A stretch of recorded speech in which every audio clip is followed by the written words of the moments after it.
Саламатсыздар ма құрметті оқушылар, бүгін біз алгебра 7-ші сынып алпта 57-ші есепті шығарамыз. Бұл жерде тепе теңдікті дәлелдеу керек, яғни мына бөлшектерді қоссақ ол 0-ге тең болу керек. Бірінші ортақ бөлімді дұрыс беріп үйрену керек, сол кезде есеп шығарсақ ол бізде 0 болу керек. Енді мына жерде а минус б-ны аламын мен, мынау а минус б бар екен, б минус с-ны аламын, б минус с бар екен. Демек мен не істей аламын? С минус а бар екен. Ортақ бөлімге а минус б-ны алам, б минус с-ны алам және с минус а-ны алам. Бұл жерде ешқайсысын өзгертудің қажеті жоқ, себебі барлық рет-ретімен тұр екен. Енді мынаған бөлетін болсақ, мұнда а минус б мен б минус с кетеді, с минус а қалады. Мына жерде с минус а қысқарады, а минус б қысқарады, б минус с қалады. Мына жерге б минус с кетеді, с минус а кетеді, а минус б қалады. Енді не істейміз? Ол бізде қосындысы 0-ге тең болу керек. С минус а болады, плюс б минус с болады, плюс а минус б болады. Тең. Онда мына мен мынау жойылады, мына мен мынау жойылады, мына мен мынау жойылады. 0 бөлу а минус б, б минус с минус а болады екен. 0-ді мынаған бөлсек, бәрібір 0 шығады. Демек, тепе теңдік дәлелденді. Яғни бұл бөлшектердің қосындысы 0-ді беретіні көрінді.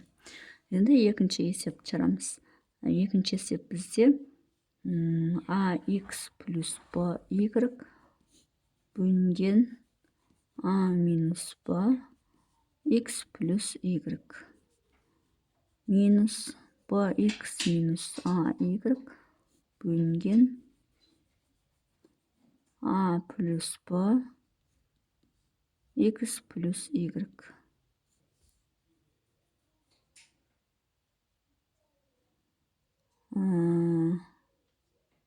Дұрыс па? Тең болу керек. А квадрат плюс б квадрат бөлінген а квадрат минус б квадрат.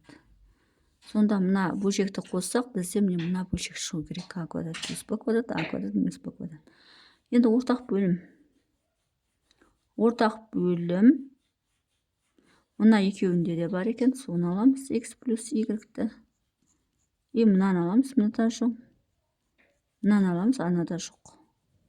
Ортақ бөлімге осыларды алайық. Сөйтейік те мынаған бөлсек а минус б кетеді, x плюс y кетеді, а плюс б қалады. Мынаған а плюс б кетеді, x плюс y кетеді, а минус б түседі. Енді мынаған көбейтеміз. Мынаған көбейтетін болсақ, а квадрат x болады, плюс мынаған көбейтеміз енді а б y болады. А б y. Енді мынаған көбейтеміз б ax, а б x болады. Мынаған көбейтеміз б квадрат y болады.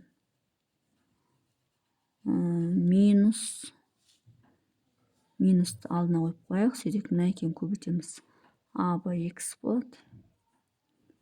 Мына екеуін көбейтеміз минус а квадрат y болады. Мына екеуін көбейтеміз минус б квадрат x болады. Мына екеуін көбейтеміз минус а б y болады. Енді ұқсас мүшелер бар ма? Жоқ. Тең а квадрат x плюс а б y плюс а б x плюс б квадрат y. Енді мына минус а б x болады, мына минус плюс а квадрат y болады, плюс б квадрат x болады. Яғни таңбалардың бәрі өзгеріп кетеді, а б y болады. Бөлінген x плюс y, а минус б, а плюс б. Тең. Енді осы жерден не істейміз? А квадрат x басқа бар ма? Жоқ. Демек өзін жазамыз. А квадрат x. А б y пен а б y қосылып плюс 2а б y береді. А б x пен мынамен мынау жойылады. Б y квадрат. Б квадрат y қалады. А квадрат y қалады. Б квадрат x қалады. Сонда плюс б квадрат y плюс а квадрат y плюс б квадрат x. бөлінген x плюс y а минус ба а плюс ба тең. Енді осы жерден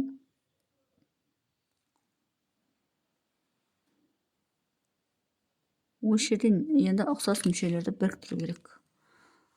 А квадрат x-тен а квадрат y-тен а квадрат жақшаның сыртына шығару x плюс y болады.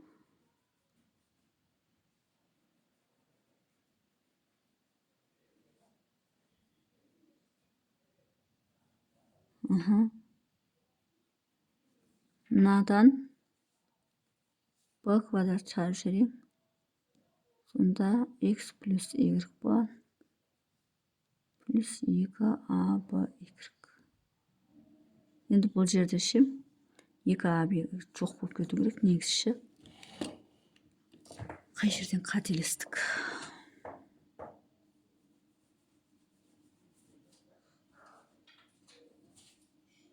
ab y бар. Мынақты плюс ab минус ab y болу керек екен. Мына екеуін көбейткен кезде плюс ab y болады. Мынамен минус ab y болады. Міне осы жерден қателеспіз. Сонда мынау жойылу керек. Неге жойылу керек деймін? Себебі мына жерде а квадрат плюс b квадрат қалу керек қой. Сонда бізде мынау артық болып тұр ғой. Мынау жойылып кетті жаңағымен.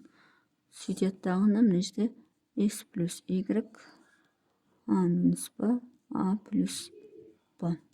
Енді осы жерден мына екеуіне де x плюс y бар. Соны жақшаның сыртына шығарсақ а квадрат плюс b квадрат қалады.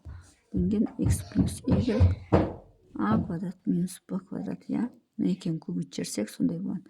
Мынамен мынау қысқарады. Сонда а квадрат плюс b квадрат бөлінген а квадрат минус b квадрат. Шықты, яғни дәлелденді деген сөз. Мынау шықты, демек мынау да сол шықты. Бұл бізде екінші есептің шығару жолы. Сонымен есептің шығару жолы осындай.